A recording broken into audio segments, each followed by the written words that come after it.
कि तेरे गिरने में भी तेरी हार नहीं, कि तू आदमी है अवतार नहीं। जी हाँ प्यारे बच्चों, आप सभी का स्वागत है, अभिनंदन है, वंदन है आपके प्यारे YouTube चैनल CUDP लर्निंग पर। जी हाँ, बायोलॉजी को हम लोग एकदम तोड़ देंगे, फोड़ देंगे। बस जितनी वीडियो प्रोवाइड कराई जा रही है इसको देख लीजिए, और चैनल के प्लेलिस्ट में तब तक रखा रहेगा जब तक आपका यूपी बोर्ड एग्जाम 2024 समाप्त नहीं हो जाता। इससे पहले हमने पूरे पार्ट वाइज कवर किए हैं। ऐसा नहीं कि मैं इंपॉर्टेंट क्वेश्चन लेकर आ गया हूँ, नहीं, मैं एकदम पार्ट वाइज यहाँ पर जो है कवर किया हूँ। सारे ऑप्शनल प्रश्न हो गए, बहुविकल्पी। अब हम लोग अति लघुत्तरी प्रश्नों को यहाँ पर देखेंगे, और वो प्रश्न देखेंगे जिनके आने के चांसेस बहुत ज़्यादा होते हैं। वो वाले प्रश्न यहाँ पर हम सब लोग देखने जा रहे हैं। ठीक, तो आज के इस वीडियो में हम क्या पढ़ेंगे, यूपी बोर्ड एग्जाम 2024 के लिए क्लास 12th बायोलॉजी के अति लघुत्तरी प्रश्न पार्ट 1 से पार्ट 3 तक के। पार्ट 1 से पार्ट 3 तक जो है आपके क्लास 12th बायोलॉजी में पहला यूनिट माना जाता है, और इस यूनिट का नाम है जनन।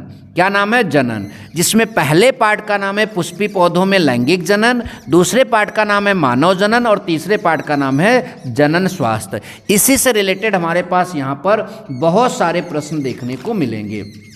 ठीक, तो इस कड़ी में हमारा जो सबसे पहला प्रश्न है वो क्या है, आइए देखते हैं। पहला प्रश्न है आभासी मिथ्या फलों के कोई 2 उदाहरण दीजिए। आभासी अर्थात मिथ्या फलों के जो हैं कोई 2 उदाहरण हमसे यहाँ पर पूछ रहा है, तो हम बिल्कुल उत्तर देंगे, बस आप बने रहें। तो बच्चों, आपको पहले से ही पता होगा मिथ्या फल, पढ़ा तो आपने सबने है, ठीक है। सेब और स्ट्रॉबेरी आपने रट रखा है। तो जब भी मिथ्या फल अर्थात आभासी फल का नाम आता है हम लोगों के दिमाग में तो तुरंत एक उत्तर बन जाता है सेब, और स्ट्रॉबेरी भी जो है इसका जवाब हो जाएगा। ठीक, तो सेब और स्ट्रॉबेरी जो हैं 2 मिथ्या फल हैं। यह बात आप सभी लोग हमेशा हमेशा याद रखेंगे, क्योंकि यह प्रश्न बहुत बार बोर्ड एग्जाम में पूछा गया है, इसलिए मैंने आप सभी को यह प्रश्न बता दिया। ठीक, चलिए बच्चों, अगला प्रश्न देखते हैं। हमारा अगला प्रश्न है कि 2 बीजों के नाम लिखिए जिनमें बीज के परिपक्व होने से पूर्व, यानी बीज हिष्ट पुष्ट नहीं होता, परिपक्व नहीं होता, वो तभी उससे पूर्व ही भ्रूण पोष विकसित होकर भ्रूण द्वारा उपयोग कर लिया जाता है। यानी उसमें जो भ्रूण पोष होता है वो विकासशील होकर भ्रूण द्वारा जो है क्या कर लिया जाता है, उपभोग कर लिया जाता है। तो ये ज़्यादातर दाल जैसे जो दाल जैसे होते हैं, कि आपके बीज, उन्हीं के अंदर देखने को मिलता है। जैसे आपका चना हो गया, सेम हो गया, तो इनमें जो है इनमें क्या होता है कि आपका बीज परिपक्व होने से पूर्व ही जो है भ्रूणपोष विकासशील भ्रूण द्वारा जो है उपभोग कर लिया जाता है, यानी उसी के द्वारा उपयोग कर लिया जाता है। ये बात ध्यान दीजिए। अच्छा, नेक्स्ट प्रश्न है कि एक परिपक्व पराग कण से समाहित कोशिकाओं के नाम लिखिए। जो परिपक्व रहता है, जो जिसका एकदम विकास हो चुका होता है वो परिपक्व होता है। तो परिपक्व पराग कण से समाहित कोशिकाओं के नाम लिखिए। तो कौन कौन कोशिका इसमें आती है? जनन कोशिका और वर्धी कोशिका। याद रखना, ये सारे बहुत इंपॉर्टेंट प्रश्न मैं आप सबके सामने लाया हूँ। इसका उत्तर हो जाएगा जनन कोशिका और वर्धी कोशिका। ठीक, नंबर नेक्स्ट, कीटों द्वारा परागित पौधे का नाम। मैंने ऑप्शनल प्रश्न में भी आप सभी को समझाया था। कीट के द्वारा जो परागित पौधा होता है, कीटों के द्वारा पौधा जो परागित होता है, उसका नाम है साल्विया। साल्विया एक ऐसा पौधा है जो कीट के द्वारा परागित होता है। यह बात आप सभी लोग ध्यान देंगे। ठीक, एक थोड़ा अति लघुत्तरी प्रश्न में थोड़ा सा बड़ा उत्तर का प्रश्न है। कभी कभी ऐसे प्रश्न भी आते हैं, कोई बात नहीं, मैं इसको भी समझाऊंगा। मांसल फल किसे कहते हैं? मांसल फल किसे कहते हैं, इनके महत्व का उल्लेख कीजिए। अब आप ध्यान दीजिए, मांसल जिनमें गुच्छा भरा हो, गुदा, बहुत सारे फल आपने खाए होंगे, ठीक है, तो वो मांसल फल होते हैं। लिखा है जिन फलों में फल भित्ति सरस व गूदेदार होती है वे मांसल फल कहलाते हैं। इनकी फल भित्ति को बाह्य फल भित्ति तथा मध्य फल भित्ति तथा अंतः फल भित्ति में जो है विभेदता किया जा सकता है। कहने का अर्थ है कि ऐसे जो फल होते हैं इनके बाहरी आवरण को, उसके अंदर के आवरण को और सबसे अंदर के आवरण को जो है हम अच्छे से देख सकते हैं, समझ सकते हैं, उसमें विभेद कर सकते हैं, उनमें अंतर देख सकते हैं। ठीक, ये फल जो है स्फोटक जो होते हैं, जिसके कारण इनके बीच गुदा सड़ने के बाद ही स्वतंत्र होते हैं। ठीक, यानी गुदा जो है सड़ेंगे तभी वो क्या होते हैं, स्वतंत्र होते हैं। अब इनके महत्व की बात बोला था तो ये यहाँ पर इतना उत्तर आपको लिखना ही पड़ेगा। ठीक, ध्यान दीजिए, तो ये प्रश्न भी आप देख लीजिए। नंबर नेक्स्ट आपका है अगला प्रश्न हम लोगों का, जलीय परागण करने वाले किन्हीं दो पौधों का नाम। अरे भैया, जलीय परागण कौन करेगा, जो जल में रहेगा। तो इसमें हाइड्रिला तो आप सबने पहले से रट रखा होगा, हाइड्रिला तो आप सभी को मालूम ही होना चाहिए। और एक है आपका वेलिसनेरिया। वेलिसनेरिया जो है यह भी जलीय परागण करने वाले पौधे मतलब पौधों में आता है। ठीक, नंबर नेक्स्ट आपका है भ्रूणपोष केंद्रक का निर्माण किस प्रकार होता है। जो आपके भ्रूणपोष का केंद्रक है उसका निर्माण किस तरह से होता है। तो देखिए ध्यान से सुनिएगा, द्वितीयक केंद्रक टुयन जो होता है तथा एक नर केंद्रक यन, द्वितीयक केंद्रक को टुयन और नर केंद्रक को यन के संलयन से यानी इनके जुड़ने से भ्रूणपोष के केंद्रक का निर्माण होता है। और उसमें उपस्थित गुणसूत्रों की संख्या 3n होती, क्योंकि 2n और 1n कितना हो जाएगा, 3n। कभी कभी पूछता है कि भ्रूणपोष केंद्रक में जो है गुणसूत्रों की संख्या होती है द्विगुणित, त्रिगुणित, ऐसे करके पूछता है ऑप्शन प्रश्न में। तो आप क्या बताएंगे वहाँ पर, त्रिगुणित बताएंगे। ठीक, तो गुणसूत्रों की संख्या यहाँ पर 3n होती है, यह बात आप ध्यान दीजिएगा। ठीक, चलिए अगला प्रश्न हमारा है, लीडिंग कोशिकाओं द्वारा संश्लेषित व स्रावित वृषण हार्मोन का नाम लिखिए। जो लीडिंग कोशिका होता है हम लोगों की में खासकर पुरुषों में होता है वृषण। ठीक, तो उसमें से जो आपका वृषण हार्मोन होता है उसका नाम आपको यहाँ पर लिखना है। तो लीडिंग कोशिकाएं जो हैं ल्यूटिनाइजिंग हार्मोन के नियंत्रण में, ध्यान समझो, लीडिंग कोशिकाएं जो हैं ल्यूटिनाइजिंग हार्मोन के नियंत्रण में टेस्टोस्टेरोन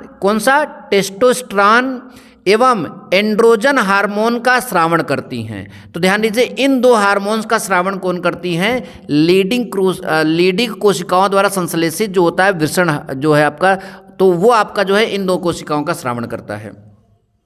नंबर नेक्स्ट, उस प्रक्रिया का नाम लिखिए जिसमें ग्राफी पुटक फटकर द्वितीयक अंटुक को जो है अंडाशय में जो है मोचित करता। सॉरी, यहाँ पर अंटुक मैंने पढ़ लिया, ये अंडक है, फिर समझ लीजिए। उस प्रक्रिया का नाम लिखिए जिसमें ग्राफी पुटक फटकर द्वितीयक अंडक को अंडाशय में मोचित करता है। तो इस प्रक्रिया का नाम होता है अंडोत्सर्ग। ठीक, अंडोत्सर्ग इसे बोलते हैं, अंग्रेजी में जो है एवुलेशन बोलते हैं। तो इसका उत्तर ये होगा। नंबर नेक्स्ट हमारा है प्रसव। प्रसव को हम लोग अंग्रेजी में बोलेंगे पार्ट्यूरिशन। ठीक, पार्ट्यूरिशन क्या है, तो प्रसव या पार्ट्यूरिशन क्या है, ये हमको उत्तर देना है। प्रसव को प्रेरित करने में कौन से हार्मोन शामिल होते हैं ये बताना है। तो देखिए, गर्भकाल पूरा होने पर पूर्ण विकसित शिशु का माता के गर्भ से बाहर आना, यानी एक बच्चे का जन्म होना प्रसव कहलाता है। इस दौरान गर्भाशयी तथा उदरीय संकुचन होते हैं, यानी गर्भाशय की दीवारों में जो है संकुचन होता है, और उदर जो होते हैं, जो आपके पेट होते हैं, उनमें भी संकुचन होता है। वह गर्भाशय जो है आपका फैल जाता है। जब ये प्रक्रिया होती है तो गर्भाशय क्या हो जाता है, फैल जाता है, जिससे गर्भस्थ शिशु यानी जो गर्भ में शिशु होता है वो बाहर आ जाता है। जब गर्भाशय फैल जाएगा, संकुचन होगा, तो उसके ऊपर दाब पड़ेगा, प्रेशर पड़ेगा, और वो जो है वहाँ गर्भाशय अर्थात जो है वो मादा के शरीर से जो है बाहर आ जाता है, यानी एक स्त्री के शरीर से वो बाहर आ जाता है। और प्रसव का प्रेरण जो है ऑक्सीटोसिन, एस्ट्रोजन और कार्टिसोल नामक हार्मोन करते हैं। कौन कौन, ध्यान दीजिएगा, प्रसव का प्रेरण जो है ऑक्सीटोसिन, एस्ट्रोजन और कार्टिसोल जो है, ये 3 हार्मोन ऐसे हैं जो प्रसव को जो है प्रेरित करते हैं। यह बात आप सभी लोग ध्यान दीजिए। नेक्स्ट हमारा है उग्र पीयूष ग्रंथि द्वारा 2 गोनेडोट्रोपिन हार्मोनों के नाम लिखिए। 2 गोनेडोट्रोपिन हार्मोन के नाम लिखना है, किसकी ग्रंथि से जो स्रावित होते हैं, उग्र पीयूष ग्रंथि से। तो पहला आपका है LH और दूसरा है आपका FSH। तो क्या नाम है LH का, ल्यूटिनाइजिंग हार्मोन, और इसका जो है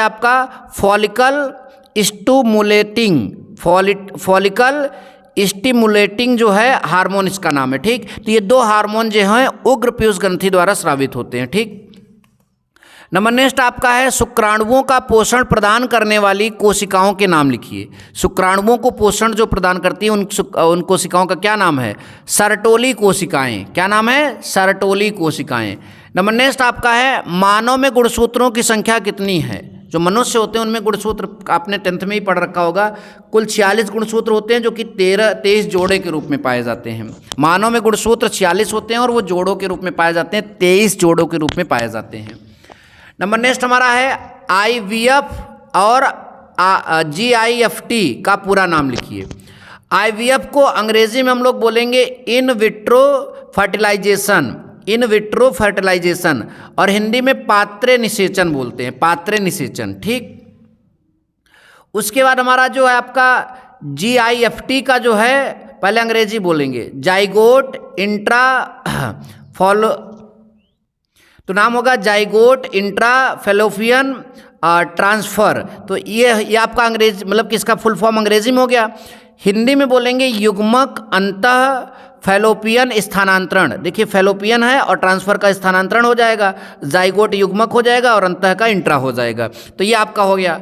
नंबर नेक्स्ट आपका है IUD का पूरा नाम लिखिए। IUD का पूरा नाम, तो I मतलब इंट्रा और U का मतलब होता है यूटेरिन। ठीक, इंट्रा यूटेरिन, और ये आपका D का मतलब होता है डिवाइस, इंट्रा यूटेरिन डिवाइस।